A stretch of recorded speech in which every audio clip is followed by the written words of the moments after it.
expect that when we got married that we would cease to be male and female who would have physical attractions to other humans on the earth. And so we made an agreement that we would always tell each other, ooh, I had this spark of a feeling, and then we just talk about it, and whatever is not kept in darkness, when you bring it out into the light, it loses its power. Yeah. And so we share that with each other, and it never goes anywhere else. Gay, what's his name? Gay, Kaplan? no, the relation, the two, Marcia and Gay, was a couple, counselors, Yeah. Hayden or Hardin or whatever the name is. You know, they talk about radical honesty like that. You know, to be honest even when it's not convenient. To just be present, to always be present, to be honest in that way. You know? So, yeah, there's new rules, but the blow up happens when there's a secret. Yeah. Exactly, when there's We something in decided darkness. We're not going to have secrets. Yeah, we're not Yeah. going to do that. And that's We're what not blows it all going up. to put bricks in the wall between us. We're just not going to do it. And Yeah. we haven't for 15 years. That's great. That's wonderful. So how would you have handled the situation where he was talking to somebody? I would have asked about it afterwards, and I would have said, yeah, ooh, I was feeling, you know, that didn't feel good, so tell me about it. And you would have honored your feelings, you would have owned your feelings to begin with. Yeah. Which are totally normal. Again, back to our biological selves.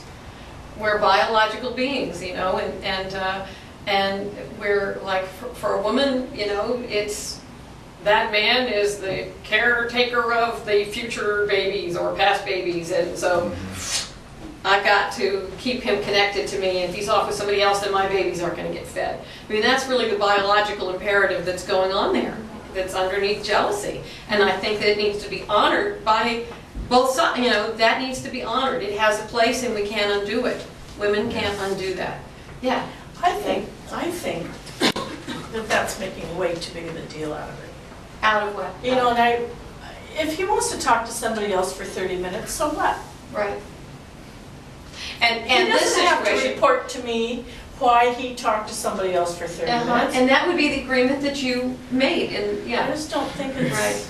And I think it's all, you know, this was a scene plucked out of a non-marriage, you know, a non-relationship, you know, for the sake of showing the communication situation, not necessarily to show the situation, to talk about it, because we didn't plumb it out, you know. I read something, She's right. something that somebody wrote about that very thing. And she said, well, why wouldn't somebody want to talk to my husband? He's handsome, he's well-spoken, he's friendly, you know, he's outgoing. I'm flattered that somebody else would want to talk to him. Yeah, that's good. But if there's distrust, and distrust goes both ways, there's the person who's becoming untrusting, and perhaps the other person is untrustworthy. But usually it's probably there were untrustworthy people in the background, in the past, who are getting, you know, that story is getting projected here in now.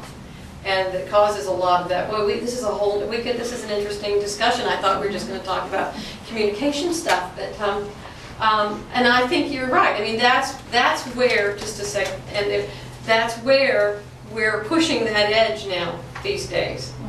We're pushing that edge of, you know, of saying who's guilty for being open and being, yeah, right. And there would be other people who would say he's definitely guilty.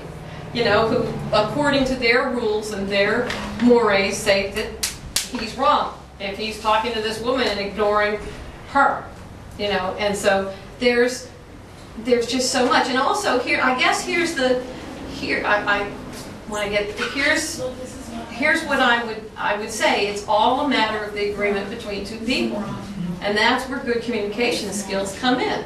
Is talking about what do we do in this circumstance? Here I come, wounded being, into the world, and here you are, wounded being, and how do we accommodate one another's woundedness in this relationship?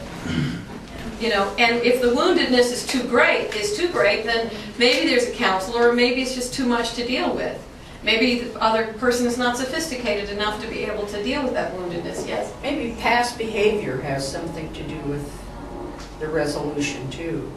Yes. Yeah, all of it, yeah. What's Person happened has a between those two history. people, what's happened with somebody else's history, what's happened in his history, what's happened in the history with them. Yeah, yeah, it's all huge. Yeah. You know, I'm sorry, Frank That's all wanted to right, talk. that's quite all right. Do you feel Yeah. that age has anything to do with it? Because I see some young people that are really jealous, and I see some older people that just can't stand for their mate to be out of their sight. What's the answer there? I mean, is there a... I have my own theories, Mhm. and this is going to sound very primitive here. But my theory is that people who are more inclined to be breeders are more jealous. Mhm. Yeah, we'll see that. Because of that need to make sure that the offspring are taken care of. And that's I mean, I always try to reduce it down to the biological. You know, and then we could look at, also you can look at abandonment, which is huge. You know, all the divorce that's happened and people feeling abandoned, then they're going to hold on to the other person at the point of a gun quite often. You're not going to leave me too. And they're not even conscious that they're doing it. And that's huge. I think abandonment is an epidemic as big as PTSD. And I don't think that we've dealt with the tsunami of abandonment issues and people with post-traumatic stress who've never even seen a war. Just living in the world today, you're going to suffer from PTSD, you know? Yeah. So you've been waiting very patiently there to say something, sorry. What I was going to say is in a situation like that, rather than sit and let it brew all night long, I probably would have gone over and introduced myself and tried to make a friend. Yeah. So then you can see what's going on. It doesn't have to be a confrontation. Mhm. If there's any way to avoid a confrontation at all, I'll take it.